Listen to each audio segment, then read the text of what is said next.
ஆண்டவருடைய நாமம் மகிமைப்படுவதாக. அன்பானவர்களே, இன்றைய வார்த்தைக்கு உங்களை அன்புடன் வரவேற்கிறேன். இன்றைய தியானத்துக்காக 119வது சங்கீதம் 78வது வசனத்தை வாசிக்க கேட்போம். அகங்காரிகள் என்னை பொய்களினால் கெடுக்க பார்த்தபடியால் வெட்கப்பட்டு போவார்களாக. நானோ உமது கட்டளைகளை தியானிப்பேன். இந்த வசனத்திலே அகங்காரிகளாகிய மனுஷர்கள் தங்கள் பொய்களினால் அடுத்தவனை கெடுக்க பார்க்கிறதும், அப்படி செய்கிறதன் பலனாக அவர்களே வெட்கப்பட்டு போகிறதையும் நம்மால பார்க்க முடிகிறது.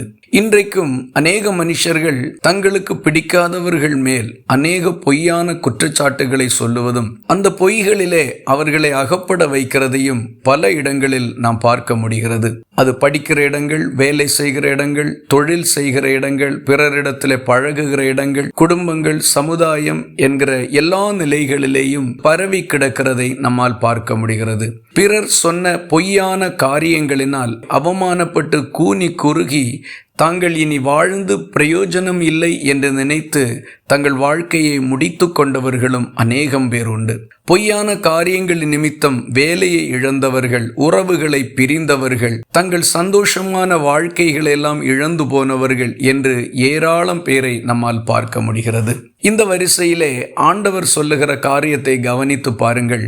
அகங்காரிகள் என்னை பொய்களினால் கெடுக்க பார்த்தபடியால் அவர்கள் வெட்கப்பட்டு போவார்களாக. இதுதான் கர்த்தருடைய நீதி. ஒருவேளை நம்மேல் சொல்லப்படுகிற பொய்யான குற்றச்சாட்டுகள் நமக்கு கஷ்டமான சூழ்நிலைகளை, தர்ம சங்கடமான நிலைமைகளை, பாதிப்புகளை உண்டாக்கக்கூடும். ஆனால் அவைகளின் நடுவிலும் கர்த்தர் உண்மையை விளங்க பண்ணுவார் என்கிற உறுதியோடு நாம் நிற்போமானால் நமக்காய் கர்த்தர் கிரியை செய்வார்.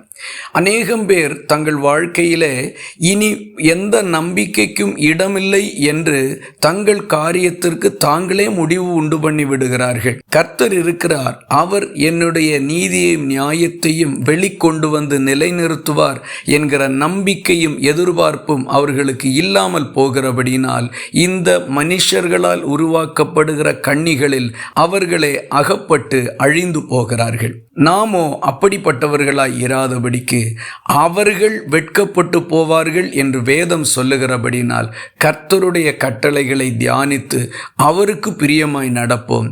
நம்முடைய நீதியை கர்த்தர் வெளிச்சமாய் விளங்க பண்ணுவார். நமக்கு விரோதமாய் பொய்யான காரியங்கள் சொல்லும் பொழுது நாம் கோபப்படவோ, ஆத்திரப்படவோ, அவசரப்படவோ, நாமும் ஏதாகிலும் செய்ய வேண்டும் என்று எதையோ ஒன்றை செய்கிறதற்கு முன்வராமல் கர்த்தருக்கு காத்திருப்போம்.